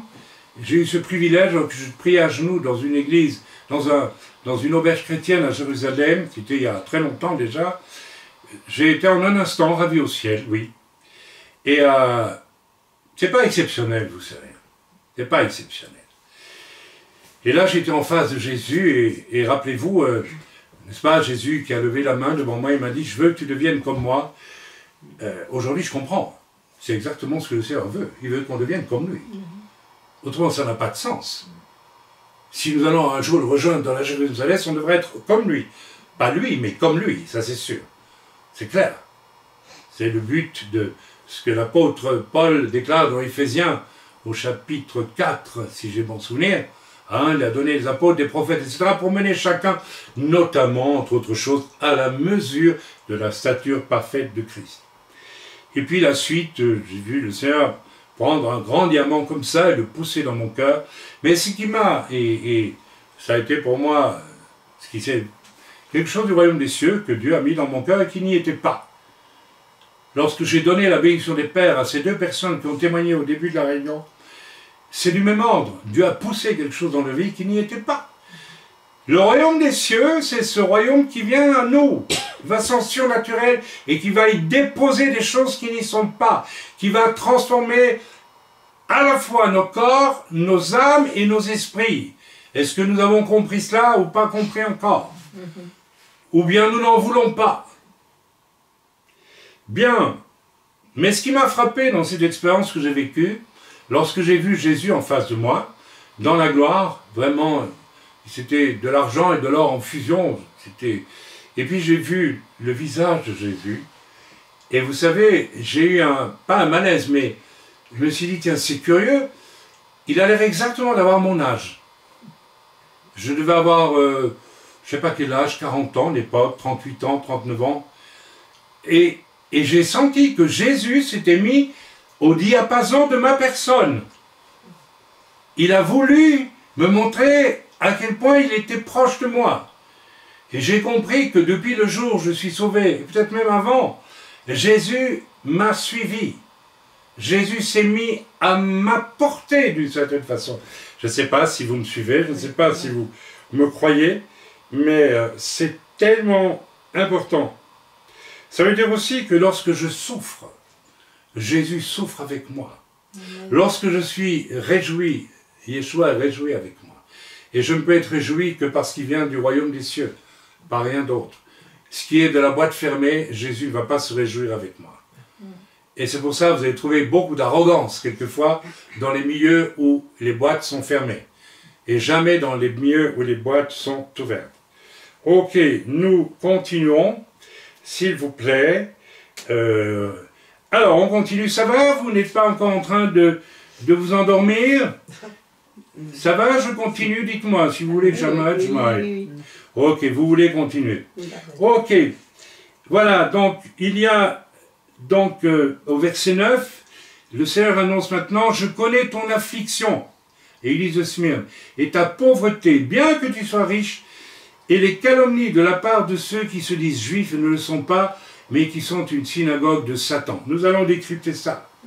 Bien, donc là... tribulation, souffrance, il y a des souffrances.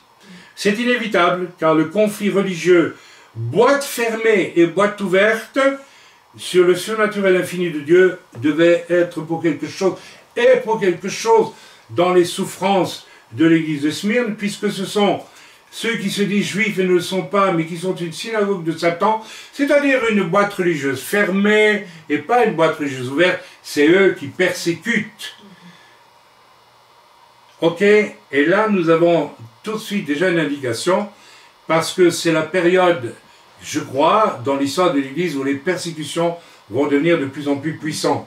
Le pouvoir romain va persécuter aussi l'Église sous Néron et puis d'autres empereurs aussi.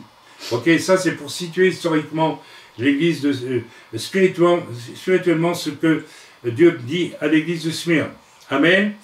Alors, nous voyons aussi, n'est-ce pas, au verset 9, je l'ai dit, je connais ton affliction et ta pauvreté, bien que tu sois riche. Alors, pauvre dans les apparences, mais si riche en présence divine et soumission à Dieu. Mes amis, Yeshua lui-même n'avait rien pour plaire en apparence. L'Écriture nous le dit, il n'avait rien pour plaire. Il ne ressemblait pas à Alain Delon, ni dans ses jeunes années, ni rien du tout de tel. Il n'avait rien pour plaire. Rien. Cloum. Rien. Mais quant à l'intérieur, chez Yeshua, il y avait tout. Il y avait le royaume des cieux. Le royaume des cieux manifestait sur la terre. Waouh, ça en dit long. Pour l'église de Smyrne, c'est la même chose. Tu as l'air pauvre et nu. Tu as l'air trois fois rien. Je crois qu'ils devaient se réunir dans une maison, peut-être, ou je ne sais pas. Ouais, chez les pauvres, je ne sais pas, je ne sais rien. Il n'y a pas de décorum, il n'y a rien du tout. Il n'y a peut-être même pas encore une croix au mur, rien de tout ça. Rien. Peut-être même que c'est une ancienne synagogue convertie. On ne sait pas, donc les juifs, les autres juifs là, n'est-ce pas, sont pas trop heureux avec eux, puisqu'ils appartiennent au monde de la boîte fermée. Hein. Voilà. Alors, Yeshua, n'est-ce pas, la même chose, n'est-ce pas, en extérieur, rien du tout, mais à l'intérieur, eh bien, il y a tout. Je voulais donner encore un témoignage, mais je ne ferai pas parce que je n'ai pas le temps, sur l'évangélisation d'Albert Legac, le père, votre père, à qui le Seigneur m'a dit un jour, cet homme-là, ça ne sert à rien de lui parler du péché, de l'enfer, etc. On lui a cassé les pieds pendant des années pour essayer de le forcer à se convertir, et ça venait finalement de la part d'une personne qui n'était même pas convertie elle-même en réalité, et donc on l'a tellement braqué que c'est inutile. Et Dieu m'a dit, tu vas quand même le visiter, et tu lui diras rien du tout. Mais le Seigneur m'a dit ce jour-là, est-ce que tu crois que je suis en toi? Est-ce que tu crois que je t'habite? J'ai dit oui, Seigneur. Alors tu ne feras rien, tu ne diras rien, tu me laisseras faire. Extraordinaire, parce que c'est exactement ce que j'ai fait avec Albert. Je l'ai visité 3 ou 4 fois. Je ne lui ai pas parlé du Seigneur, je ne lui ai pas parlé du péché, ni de l'enfer, ni du ciel, de rien. On a parlé de je ne sais plus quoi, de chemin de fer, c'était un ancien chef de gare, et puis de choses comme celle-là. Je sentais l'Esprit de Dieu en moi qui voulait parler, mais Dieu me disait, Jésus me disait, toi ne parle pas, tais-toi, tu n'y arriveras pas. Mais la présence de Jésus en moi a fini par transformer l'atmosphère. Et à la fin, j'ai pu avec beaucoup d'humilité, je sentais le moment venu, lui dire, finalement, tu vois, voilà 4 fois que je te visite, je ne t'ai pas cassé les pieds, je t'ai juste aimé, Albert. Je ne lui ai pas dit, mais c'était ça. Et Jésus m'a dit à l'intérieur, maintenant, tu as compris, je viens de l'aimer à travers toi. Tu n'as pas essayé de le convaincre. Maintenant, il est mûr. Si tu lui dis que Dieu l'aime, alors je lui dis, tu sais, Albert, je suis venu parce que je t'aime, c'est tout. Je n'ai même pas cherché à te convaincre. Et là, il a accepté Jésus. Parce que Jésus l'aime. Il était sauvé. Magnifique, hein? Rien à l'extérieur. Tout à l'intérieur. En est-il de même pour nous? Mes amis, j'ai vu des ministères flamboyants à l'extérieur. Et un beau jour, je les ai vus disparaître, se dissoudre, dans une dépression ou qu'est-ce que c'est d'autre. Il y a là une leçon importante à méditer. Voilà, verset 9, je l'ai dit. Nous avons maintenant les fameux, ceux qui se disent juifs et ne le sont pas. Alors ils sont juifs dans la chair, mais ne sont pas dans l'esprit. C'est ça ce qu'il faut comprendre. Et qui sont une synagogue de Satan. Voilà, ils sont une synagogue de Satan. Alors, les religieux qui ne supportent pas Dieu, en sa suprématie surnaturelle, utilisent toujours l'arme de la calomnie pour éteindre l'influence des vainqueurs. À Smyrne, il y avait des vainqueurs, et des juifs probablement aussi. Mais il y avait des juifs orgueilleux qui voulaient les contrôler, les dominer et imposer leur boîte fermée. alors ils vont les calomnier, ils vont les attaquer. Ok? Et Jésus leur dit, ne crains pas ce que tu vas souffrir. Voici le diable jettera quelques-uns d'entre vous en prison, afin que vous soyez éprouvés. Et qui va ouvrir le bal pour les mener en prison? Ceux de la boîte fermée. L'église boîte fermée finit toujours à tomber dans ce piège. Non seulement elle juge avec arrogance autrui, sans chercher à connaître la vérité, mais elle peut aller jusqu'à utiliser la justice des hommes. Et ça se fait aujourd'hui d'une manière incroyable. Des chrétiens ont recours à la justice des hommes. En utilisant quoi? La calomnie. Amen. C'est en cela qu'ils sont une synagogue de Satan. Ceci ne concerne pas seulement certains juifs de l'époque, mais nombre de religieux du monde des boîtes fermées depuis. Rappel, le vrai juif n'est pas celui qui est circoncis dans la chair. Bien sûr, le juif circoncis est juif. Mais le circoncis du cœur, et pour être circoncis du cœur, je reviens sur le début, il faut l'humilité de l'enfant, d'un cœur d'enfant. Waouh! Et un cœur circoncis ouvre sur le Dieu de l'infini, en sa capacité surnaturelle. Toujours. Toujours. Et du coup, nous devenons des adorateurs de Dieu en esprit, et non plus en tradition. C'est très différent. Rappelez-vous la femme. La femme comment? Allez, la Samaritaine, qui dit à Jésus, mais tu viens me parler de Dieu, mais vous les Juifs, c'est vous avez le temple, vous adorez Dieu. Et Yeshua lui répond quoi? Le temps vient où on n'adorera plus, ni à Jérusalem, mais ailleurs, mais en esprit et en vérité. Amen, l'Esprit, le Saint-Esprit, amène la seule vérité, c'est la vérité de Dieu dans nos vies. L'émergence de l'Esprit dans nos vies amène toujours ce qui est vrai. Amen. On continue? On continue, ça va? On n'est pas encore trop fatigué. Donc, je reviens maintenant.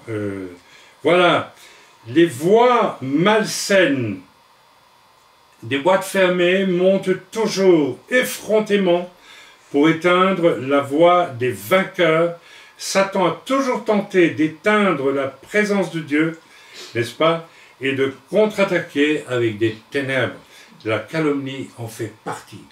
Mieux que cela, je vous donne à présent un témoignage extraordinaire qui démontre aussi que ceux qui veulent une boîte fermée d'église vont toujours se retourner contre ceux qui veulent une boîte ouverte.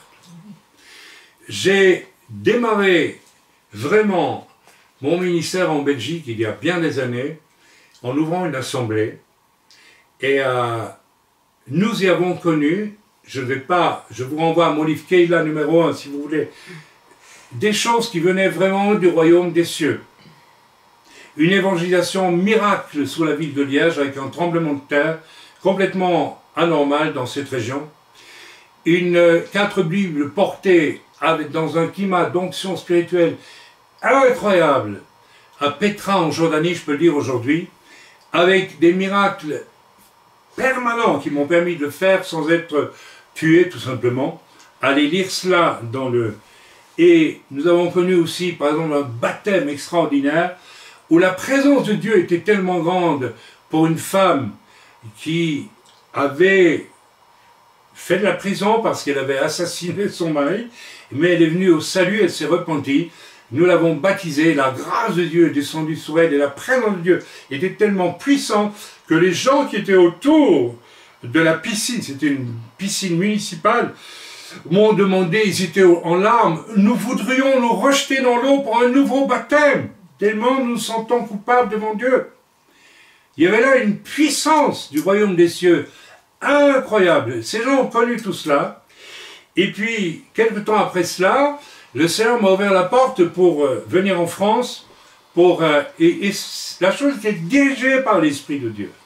Vraiment dirigée par l'Esprit de Dieu. Donc, les gens ont expérimenté, je le dis à travers le ministère que Dieu m'avait confié à l'époque, je ne dis pas que tout y était parfait, mais des choses qui venaient du royaume des cieux, et pas d'un programme d'église pré-mâché, préétabli. Et pourtant, nous avons donc cherché à trouver un pasteur pour reprendre cette église que j'avais plantée en Belgique parce que je devais quitter pour la France. Et c'était du Seigneur que je quitte. Et n'ayant pas trouvé, finalement, tous ensemble, après avoir prié, nous avons pris la décision que chacun se dirige vers une église locale. C'est exactement ce qui est arrivé. Je vois que notre frère... Ah non, il est là. Je pense à notre frère Juste. Et ils ont tous choisi d'aller dans une église locale et de me libérer pour l'appel du Seigneur en France. Certains ont compris. Une personne qui nous a accompagnés, ma femme est témoin, de très près dans l'intercession, chaque fois que nous avons mené des actions venues directement du royaume des cieux par le Saint-Esprit, qui a vu ces choses, quand nous sommes partis, s'est retourné contre nous,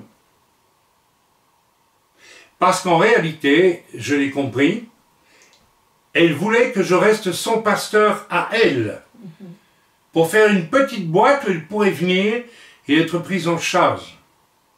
Vous me suivez ou vous ne me suivez pas? Dieu lui avait montré ce qu'était le royaume des cieux, elle avait trouvé ça excitant, mais elle voulait quand même une petite boîte et elle voulait que je sois le patron de la petite boîte. Elle était bien avec moi. Et à partir du moment où je suis parti, elle a dit, c'est pas possible, je vais me venger. Elle s'est vengée. Elle est allée jusqu'à une commission anti-secte pour me descendre en flammes à travers des mensonges noirs. On peut tout prouver, hein. On a toutes les preuves de cela.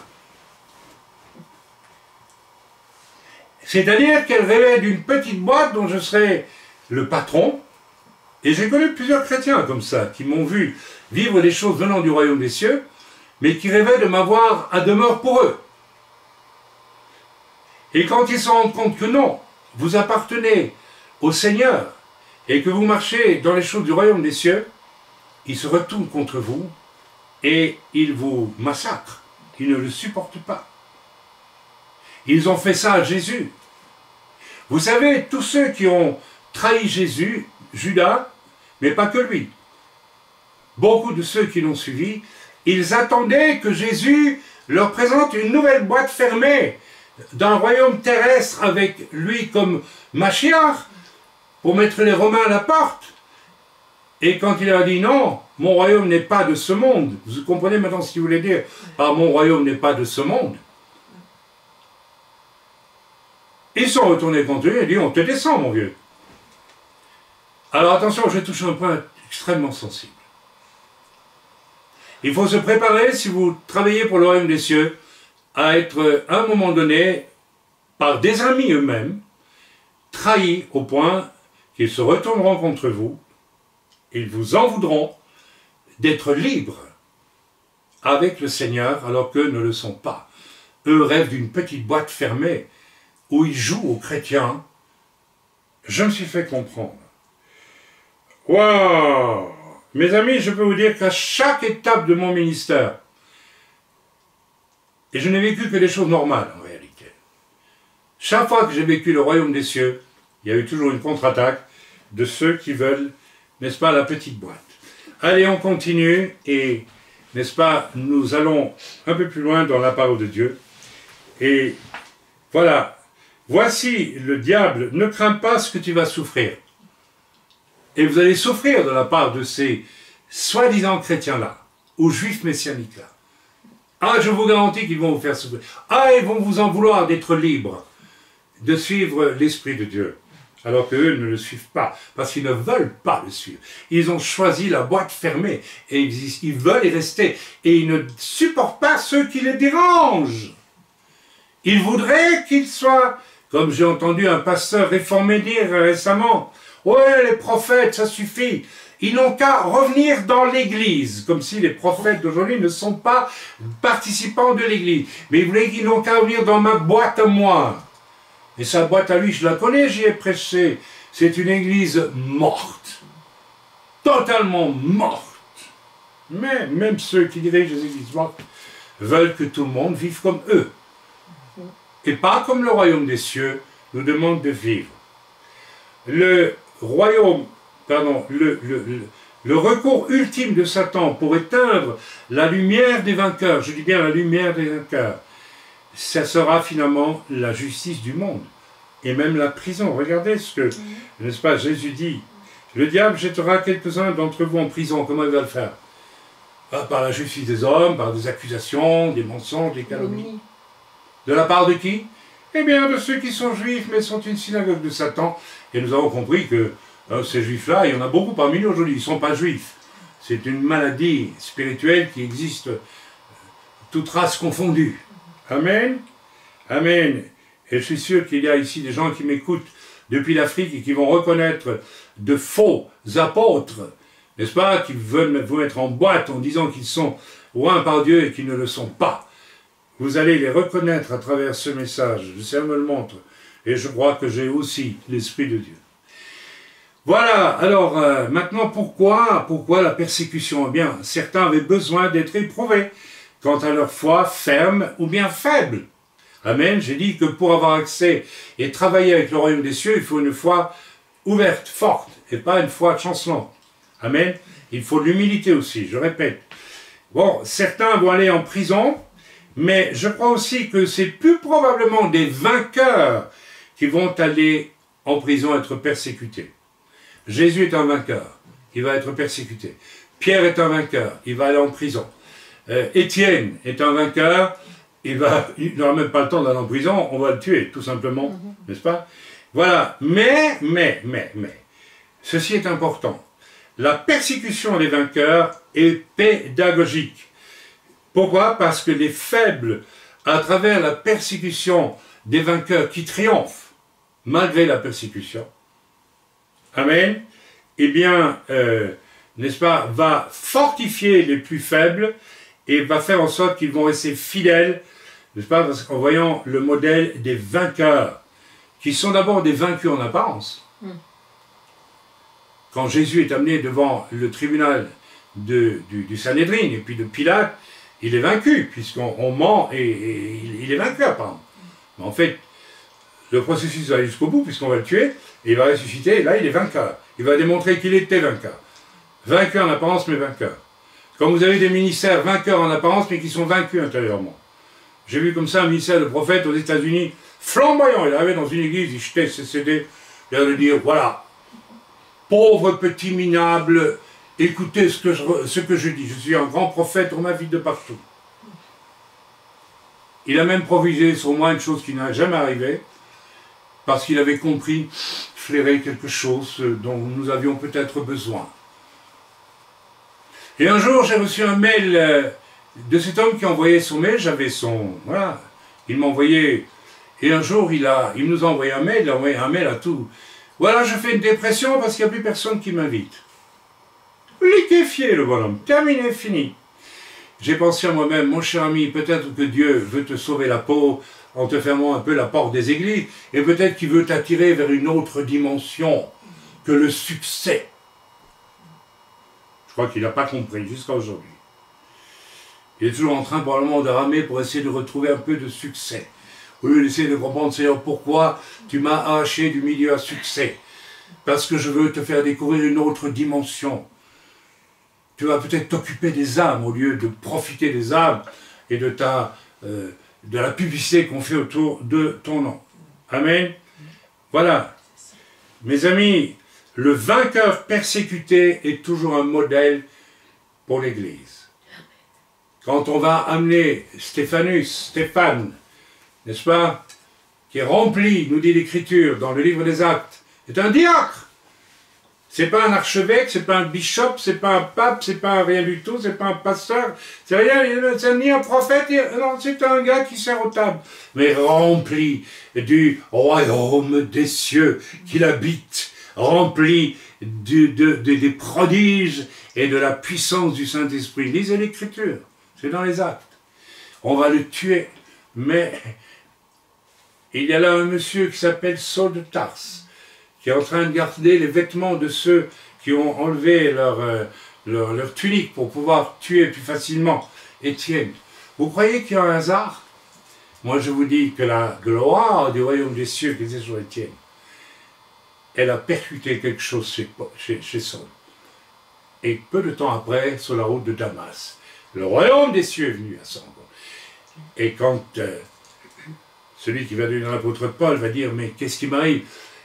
Le royaume des cieux, en la personne du maître du royaume des cieux, Yeshua, va dire, pourquoi me persécutes-tu? Et à travers lui, le Seigneur parle à nombre de gens qui se disent zélés pour le Seigneur, pour leur dénomination, leur église, leur système, et tout ce que vous pouvez imaginer, et qui persécutent l'église vivante, la boîte ouverte. Voilà, verset 10, le Seigneur demande à l'église de Smyrne, toi, ne crains pas ce que tu vas souffrir. Ne crains pas. Voici le diable jettera quelques-uns d'entre vous en prison, afin que vous soyez éprouvés, et vous aurez une tribulation de 10 jours, sois fidèle jusqu'à la mort. Hier, j'ai reçu un mail merveilleux de la part de la fille d'un pasteur belge, un type bien, que j'ai connu quand j'étais jeune ministère, et qui était ouvert sur le royaume des cieux. Absolument. Je ne dirai pas son nom parce qu'il est connu. C'était un type bien, c'est un des hommes de Dieu que j'ai connu dans mon jeune ministère et que j'ai respecté d'emblée parce que il se fichait complètement de savoir si j'appartenais à telle domination ou pas. Dans lui-même n'appartenait, je crois, à aucune, je ne sais pas trop. Il était tellement ouvert sur le potentiel du royaume des cieux dans sa vie. Évidemment, il a été persécuté. Et 10 ans, et je dirais même 20 années, de persécution à travers des chrétiens qui ont voulu sa peau, littéralement sa peau, en l'accusant de choses fausses. Ça a pris 20 ans de procédures judiciaires qui ont usé la santé de cet homme. Et hier, j'ai appris qu'enfin la justice a mis un terme à tout ça parce qu'on a compris, après 20 ans, il dit 10 ans, mais en fait c'est 20 ans, que tout cela était faux. Il a persévéré jusqu'à la mort, presque. Je sais que ce pauvre frère est un de ceux qui, pour moi, vont avoir le droit de s'asseoir à côté du Seigneur, parce qu'il a payé un prix incroyable pour son ouverture pour le royaume des cieux et pas le royaume des hommes. Amen. Que Dieu bénisse notre frère Inslegers, parce que c'est son nom, en Belgique. Nous avons prié pour lui, et c'est un des hommes, un des rares hommes que je suis retourné voir un jour pour le remercier, parce que quand j'étais jeune dans le ministère, je me suis heurté à des patrons de boîtes fermées qui ne supportaient pas l'idée que « mais il sort d'où celui-là? Il sort d'où Raïm là? C'est comment? On ne sait pas d'où il vient. C'est un indépendant. C'est comme on a dit de Jésus, mais il vient d'où là? De Bethléem, de Nazareth, qu'est-ce qui sort de bon de là? On ne le connaît pas, c'est qui celui-là? Ça nous dérange là, il n'a pas de référence, il n'a pas de lettre, il ne fait pas partie des pharisiens, des sadducéens, ou même peut-être des républicains à la limite, mais d'où il sort? C'est un adepte du royaume des cieux. Et ce frère, quand je l'ai visité en Belgique, au tout début de mon ministère, il s'est même fâché contre certains.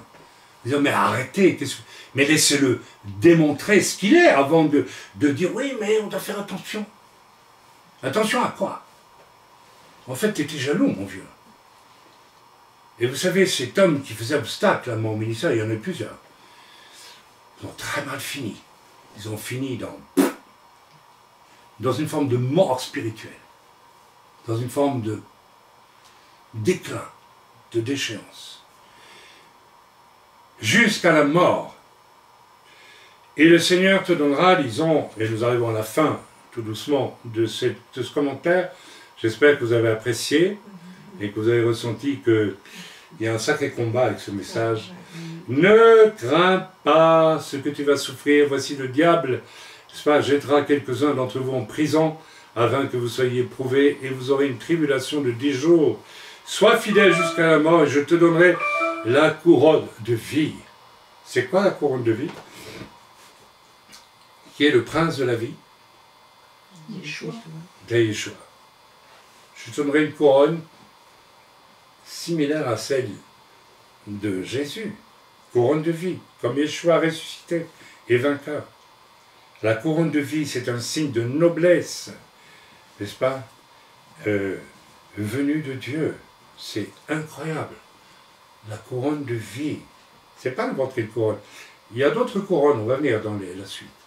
Retenez ça, c'est une couronne très particulière. Il y a un rapport avec l'arbre de vie aussi. On pourrait creuser ça ici. Bien sûr qu'il y a un rapport avec l'arbre de vie. Alors l'arbre de vie dans le jardin d'Éden, c'était quoi? La présence de Dieu. Oui. Tu peux répéter? La présence de Dieu. La présence glorieuse de Jésus lui-même, de Dieu, tout simplement. Amen. Mais on va pas... Je vous donne une piste, vous pouvez le creuser vous-même. Intéressant, je vous donne des petits exercices à faire, n'est-ce pas? Couronne de vie, signe de noblesse et de vie éternelle en toute gloire avec Jésus, celui qui vaincra. Les boîtes fermées, en acceptant même de mourir pour rester fidèle au principe de la boîte ouverte, celui-là aura la couronne de vie. Parce que c'est le chemin que Yeshua lui-même a suivi. C'est le chemin que Yeshua a suivi. Il s'est laissé tuer, mais il a ressuscité et il est assis à la gloire du Père. Voilà. Verset 11, celui qui vaincra à être et rester, ce que nous avons lu. Et je vous renvoie au message que j'ai donné pendant la semaine en Matthieu 16, verset 18. Vous relirez sur quoi le Seigneur a dit qu'il bâtirait son Église. Il le bâtirait sur un roc. Quel roc? Yeshua. De l'Église bâtie, ce qui est Yeshua, qui est le royaume des cieux, et pas un roc d'église humaine. J'ai parlé de cela en long, large, dans le message donné cette semaine, je ne vais pas le relire. Voilà. Je bâtirai mon Église, n'est-ce pas, celui qui construira avec l'Esprit de Dieu l'Église de Jésus-Christ sur la terre, ne connaîtra pas, c'est ce qu'il dit à l'Église de Smyrne, il ne connaîtra pas celui qui vaincra, je donnerai la couronne de vie, et celui qui vaincra n'aura pas à souffrir la seconde mort. La seconde mort, ce n'est rien d'autre que la séparation éternelle d'avec Dieu. La séparation définitive avec Dieu. On peut donc se dire ceci. On peut se dire Église et finir dans la séparation éternelle d'avec Dieu. D'ailleurs, certains viendront, nous l'avons répété inlassablement, mais nous avons chassé des démons, mais nous avons fait ceci, mais nous avons fait cela, et je dirais, retirez-vous de moi, je ne vous ai jamais connu, vous qui commettez l'iniquité. L'iniquité, c'est l'église boîte fermée, mes amis, construite à main d'homme, qui n'a rien à voir avec l'église, qui demande un cœur d'enfant, et une grande humilité, et beaucoup de foi, pour être branché sur le royaume des cieux, et construire avec Jésus. Rappelez-vous, quand Jésus dit à l'église d'Éphèse au début, voici les 7 étoiles qui sont dans ma main. Ça veut dire que nous aussi, nous sommes appelés, ma sœur Chantal, à être dans la main de Jésus et d'être lancés dans le monde pour y apporter un Jésus vivant et pas un Jésus mort. Un Jésus ressuscité. Pas un Jésus mort. Le Jésus mort, c'était l'espoir de Satan et des religieux boîtes fermées de l'époque. Et les religieux boîtes fermées de notre temps, ils ne produisent qu'un Jésus mort, mais jamais ressuscité. À nous de choisir. Voilà, on termine bientôt. Ça va, hein? Oui. Et l'on peut penser ici à la période de la persécution de l'Église sous Néron et d'autres empereurs romains quand on parle de l'Église de Smyrne. En relisant une dernière fois mon message il y a 1h45 avant la réunion, alors je vais poser mon verre d'eau, et en priant en langue s'il vous plaît, le Seigneur m'a, avec une douce insistance, j'aime bien quand le Seigneur me parle, il ne me parle pas comme les hommes. tu dois rejoindre la structure, hein, autrement tu n'es pas crédible. Hein. J'ai connu ça. Hein. Ah, tu veux pas? Vous savez, j'ai connu un homme de Dieu qui voulait absolument que je rejoigne sa structure. Je l'ai vu plusieurs fois, d'ailleurs, ça. Au moins 2 ou 3 fois, je l'ai vécu. Et Dieu m'a fait faire rayonner le royaume des cieux devant ces hommes. Et malgré ça, le désir de m'intégrer dans une boîte fermée, leur boîte fermée, était plus fort que tout. Il y a confrontation entre ces deux univers. Il faut vraiment vous... Je pourrais vous donner des exemples réels. Je devrais donner les noms, je ne vais pas les donner. Mais je vous garantis que dans la boîte ouverte, il y a la vie. Dans la boîte fermée, il y a la mort. Alors, le Seigneur m'a dit de relire Matthieu 22, versets 1 à 22, et l'Esprit de Dieu conduit, n'est-ce pas? Puisque je suis branché sur la boîte ouverte depuis toujours, j'essaie d'y rester en tout cas le plus possible, avec toutes les souffrances qui vont avec, et il y en a beaucoup. Hein. Oh là là, oui. Le diable n'aime pas ça. Lisons Matthieu 22, versets 1 et 2. Allez, je vais dans Matthieu, c'est la fin pour les impatients. Quel combat pour ce message! Quel combat! Oh là là, un sacré combat! Je sens qu'il y a vraiment des choix qui vont se faire d'une grande... Voilà, alors, qu'est-ce qu'il est dit dans Matthieu 22? C'est ce que l'Esprit m'a dit de lire à la fin, et qui vient couronner le message de façon somptueuse. Jésus, prenant la parole, parla de nouveau en parabole, et il dit « Le royaume des cieux !» Ça va, on a compris ce que c'est que le royaume des cieux maintenant? Est semblable à un roi qui fit des noces pour son fils. Il envoya ses serviteurs appeler ceux qui étaient invités aux noces, mais ils ne voulurent pas venir. Il envoya encore d'autres serviteurs en disant, dites aux convives, voici j'ai préparé mon festin, mes bœufs et mes bêtes grasses sont tués, tout est prêt. Venez aux noces. Ici, il parle des noces de l'agneau. Hein. Mais sans s'inquiéter de l'invitation, ils vivaient dans des boîtes fermées. Ils s'en allèrent, celui-ci à son champ, celui-là à son trafic, celui-ci aux ordres de sa dénomination, celui-là aux habitudes de son église, etc. Toutes ces choses. Et les autres, encore pire. Et celui-là à son trafic. Ah, les trafics. J'ai écrit un livre qui s'appelle « Copain coquin ». Je vous invite à le lire. Vous verrez ce que c'est que le trafic parmi les chrétiens qui habitent les boîtes fermées. C'est extraordinaire. C'est somptueux d'indécence, mais c'est réel. Lisez ce livre. Et les autres se saisirent des serviteurs, les outragèrent et les tuèrent. Waouh! Le roi fut très irrité, il envoya ses troupes, etc., etc. Qu'est-ce qu'on lit là? Le royaume des cieux, le royaume des cieux, le royaume illimité de son règne, de sa gloire, de sa toute-puissance illimitée, de son amour. Dieu nous invite à y rentrer et à venir aux noces. L'union de l'époux et de l'épouse après un temps de fiançailles. Le séjour que vous faites sur la terre avec les beautés, la gloire du royaume des cieux, c'est votre temps de fiançailles, vous vous préparez. Et quand vous serez mûrs, sursaturés de vie venue du royaume des cieux, vous serez prêts à un moment donné, et je dirai, viens toi, on va se marier nous deux. Viens. Et nous irons à la rencontre du Seigneur. Les noces, l'union de l'époux et de l'épouse.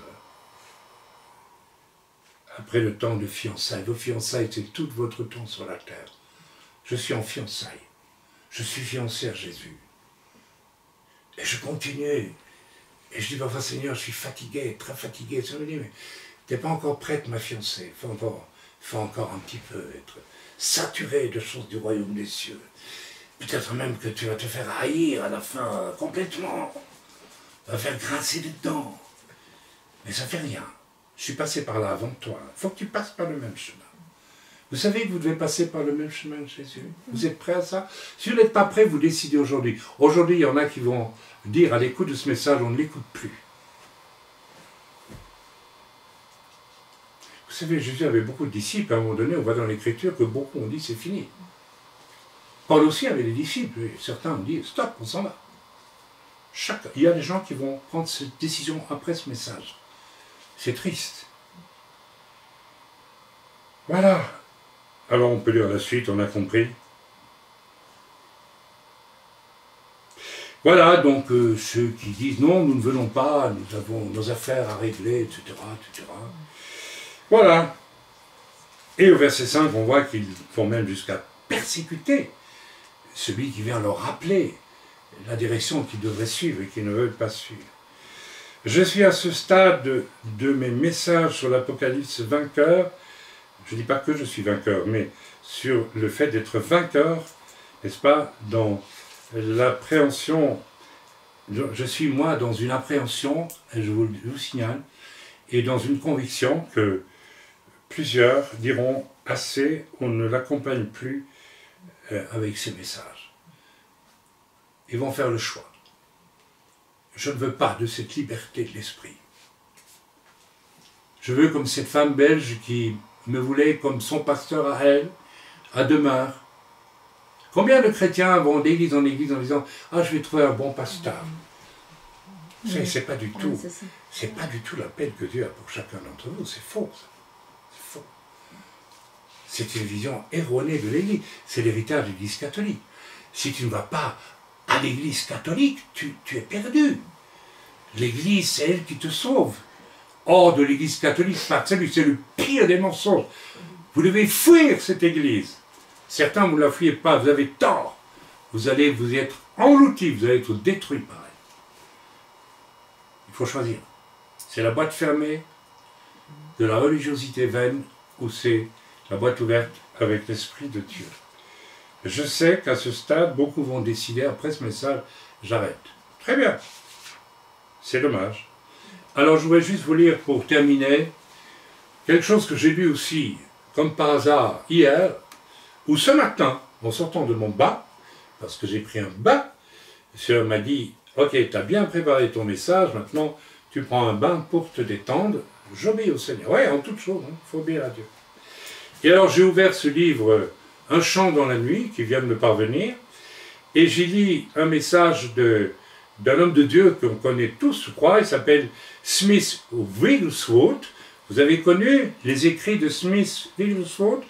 Alors Smith Wigglesworth, c'était ni un bishop, ni un archevêque, ni un pasteur, ni même un évangéliste. Il n'avait aucun titre. C'était un plombier.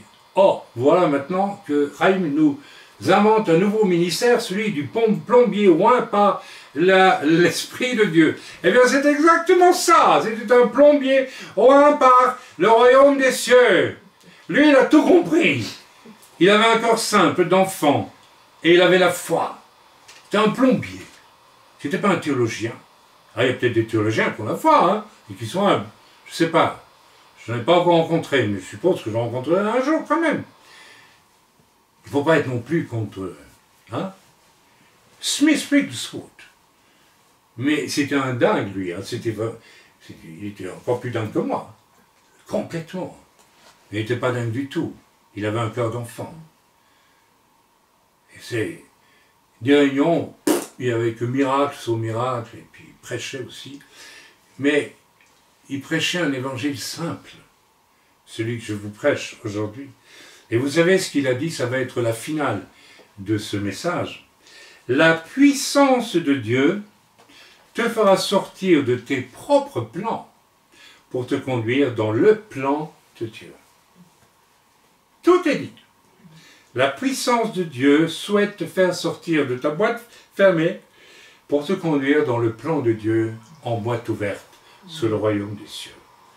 Ok, j'espère avoir aidé certains à assassiner l'idée du pasteur qui me garantit de tout, qui me coucoune gentiment toute ma vie, et avoir éveillé le goût pour être à mon tour une lumière dans les ténèbres de ce monde. Maintenant, si vous n'en voulez pas, sachez que les vainqueurs, pour le temps dans lequel nous rentrons, qui est l'Apocalypse, n'ont pas d'autre choix. Et c'est un choix magnifique. Je vous le souhaite à tous, dans le beau nom de Yeshua. Et nous prions pour tout le monde. Père, je sais que ce message est très difficile à donner.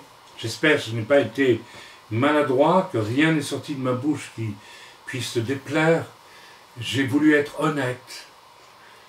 Je ne donne pas des témoignages de ta gloire pour me mettre en valeur.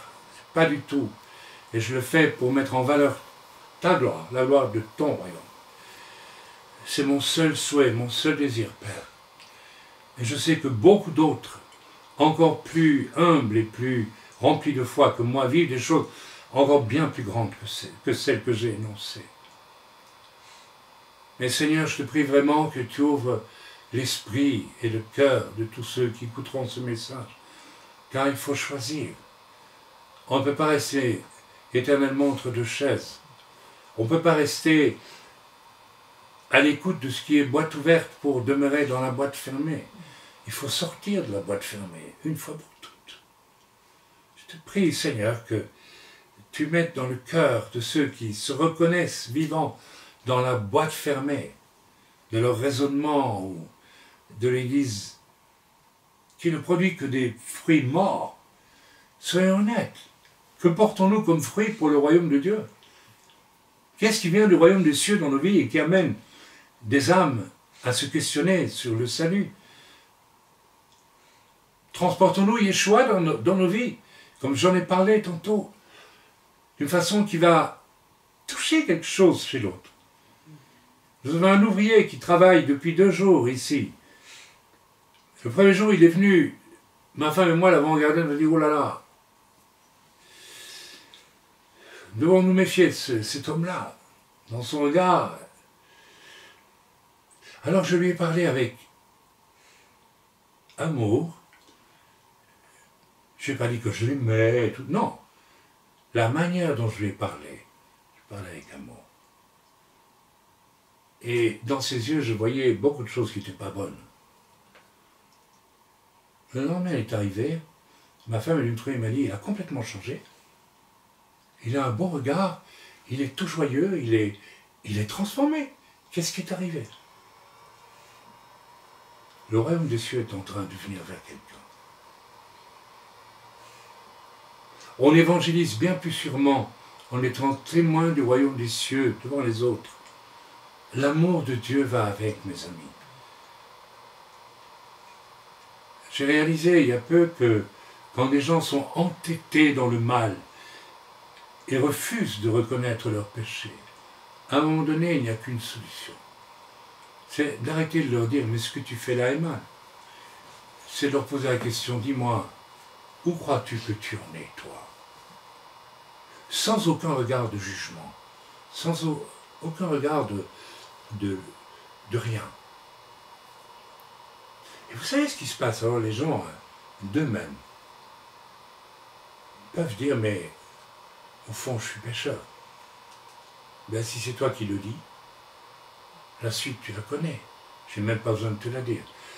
Et nous avons assisté à un rétrograde qui est venu ici. J'ai demandé à quelqu'un de son entourage, tu lui diras avec beaucoup d'amour de ma part, malgré tout ce que j'ai vu de lui, tout le mal qu'il a fait, que j'ai tout oublié, que je ne tiens compte de rien. Et j'aimerais bien le voir, comme ça. Et il a dit, ben oui, je viens. Il est venu. Et je ne lui ai pas rappelé tous ses méfaits. Je lui ai dit que tout ça, je l'ai pardonné depuis longtemps. Et je lui ai dit, et maintenant, où en es-tu? De lui-même, il a confessé, après, j'ai mal fait. Je m'en rends compte. Il avait les larmes aux yeux. Et il s'est repenti. Il s'est éloigné du Seigneur, voilà qu'il y revient. Mes amis, le royaume des cieux va avec l'amour du Seigneur. Et je vous invite vraiment à méditer là-dessus. Père, fais-nous sortir de nos boîtes fermées, qu'elles soient intellectuelles ou religieuses, ces boîtes qui nous empêchent de voir naître en nous ces choses du royaume des cieux dans lesquelles Jésus nous invite à marcher. Merci Père, au nom de Jésus. Je prie pour tous ceux qui vont être touchés aussi par ce message et qui vont crier à Dieu, délivre-moi du régime des boîtes fermées. J'y ai vécu trop longtemps. Même les serviteurs de Dieu qui vont peut-être écouter ce message, laissez l'Esprit de Dieu vous toucher. Laissez l'Esprit de Dieu vous rendre un cœur d'enfant. Afin non plus de travailler dans vos églises pour construire votre église, mais laissez l'Esprit de Dieu vous conduire afin de faire de vous une personne disponible pour le Seigneur. Peut-être demain devrez-vous quitter votre église. Vous avez peut-être fait suffisamment démontrer le royaume des cieux dans votre église. Ce n'est pas votre église, c'est l'église de Jésus. Vous êtes une étoile dans la main de Jésus. Ce n'est pas votre église. Remettez toutes vos dénominations, vos églises locales, tout, remettez-les à Dieu. Soyez prêts à les abandonner dans les mains de Dieu. Si Dieu vous appelle à autre chose ailleurs, il saura pourvoir. Il saura pourvoir. Et le Seigneur veut éblouir le monde à travers ceux qui marchent avec l'influx venu du royaume des cieux par le roi Akodesh, l'Esprit Saint. Décidez aujourd'hui d'être de cela. Dites oui, Seigneur. Je veux être de cela. Je t'ouvre mon cœur pour que tu en fasses un cœur d'enfant et que je marche de la façon dont il faut marcher désormais. Amen.